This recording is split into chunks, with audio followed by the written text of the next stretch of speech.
আসসালামু আলাইকুম ওরহমতুল্লাহ। সুপ্রিয় শিক্ষার্থীবৃন্দ, আশা করি তোমরা সবাই ভালো আছো। এই ভিডিওটা তৈরি করছি নবম শ্রেণীর শিক্ষার্থীদের জন্য। 2024 সালের নবম শ্রেণীর স্বাস্থ্য সুরক্ষা বইয়ের সপ্তম অধ্যায়ের 89 পৃষ্ঠা ছকের সমাধান নিয়ে আজকে আমরা আলোচনা করব।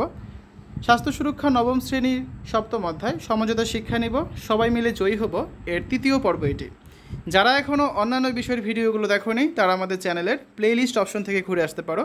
সেখানে নবম শ্রেণীর বাংলা, ইংরেজি, গণিত, বিজ্ঞান, ডিজিটাল প্রযুক্তি, স্বাস্থ্য সুরক্ষা, জীবন ও জীবিকা, ইসলাম শিক্ষা, শিল্প ও সংস্কৃতি এবং ইতিহাস ও সামাজিক বিজ্ঞান প্রতিটা বিষয়ের জন্য আলাদা আলাদা করে প্লেলিস্ট তৈরি করা আছে। তোমাদের যে বিষয়ের ভিডিও দরকার খুব সহজেই তোমরা এখান থেকে দেখে নিতে পারবে। গত পর্বে আমরা 88 পৃষ্ঠার সিদ্ধান্ত গ্রহণে সমঝোতার ভূমিকা এই ছকটা পূরণ করেছিলাম।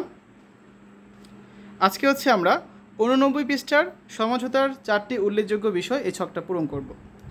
অনুষ্ঠানে দলগতভাবে কী বিষয়ে নিজেদের দলগত উপস্থাপনা করব তা নিয়ে সিদ্ধান্ত নিতে সমঝোতা করার সময় আমরা কোন কোন বিষয় সম্পর্কে সচেতন ছিলাম তা খুঁজে বের করেছি। এরপর ওই সময় আরও কোন বিষয় সম্পর্কে সচেতন থাকা উচিত ছিল বলে এখন মনে করছি কি না তা নিয়েও আলোচনা করেছি এবং দলের অভিজ্ঞতা ও মতামত উপস্থাপন করেছি।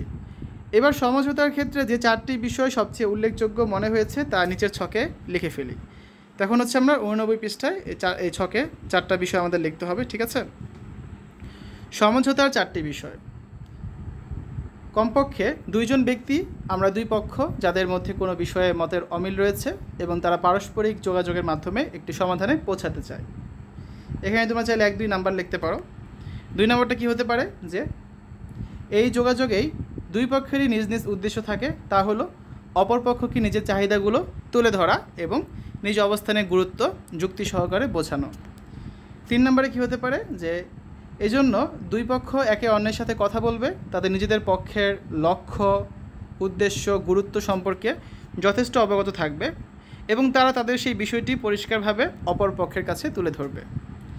4 নম্বরে বলা যেতে পারে নিজের পক্ষ সমর্থনের সাথে সাথে সমঝোতায় পৌঁছানোর জন্য আরেকটি ভীষণ গুরুত্বপূর্ণ বিষয় হচ্ছে অপর পক্ষের যুক্তি ও তথ্য সমান গুরুত্বের সাথে শোনা। ইতিমধ্যে দলগত কাজের মাধ্যমে যে যে ক্ষেত্রে সমঝোতার প্রয়োজন হতে পারে তার একটি ধারণা পেলাম। এক্ষেত্রে যে কৌশলগুলো ব্যবহার করব তাও উপস্থাপনা ও আলোচনা করলাম। শিক্ষার্থীরা এই পরবর্তী ক্লাসে অর্থাৎ পর্ব 4-এ আমরা 90 পৃষ্ঠা যে ছকটা আছে ভিন্নমত প্রকাশের আগে সমঝোতার ক্ষেত্র বা পরিস্থিতি এবং সমঝোতার কৌশল, এই ছকটা পূরণ করব, ঠিক আছে?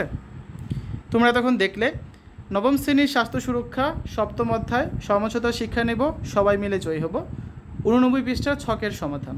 আশা করি এই ভিডিওটা তোমাদের কাছে ভালো লেগেছে। আজ এখানে বিদায় নিচ্ছি। আল্লাহ হাফেজ।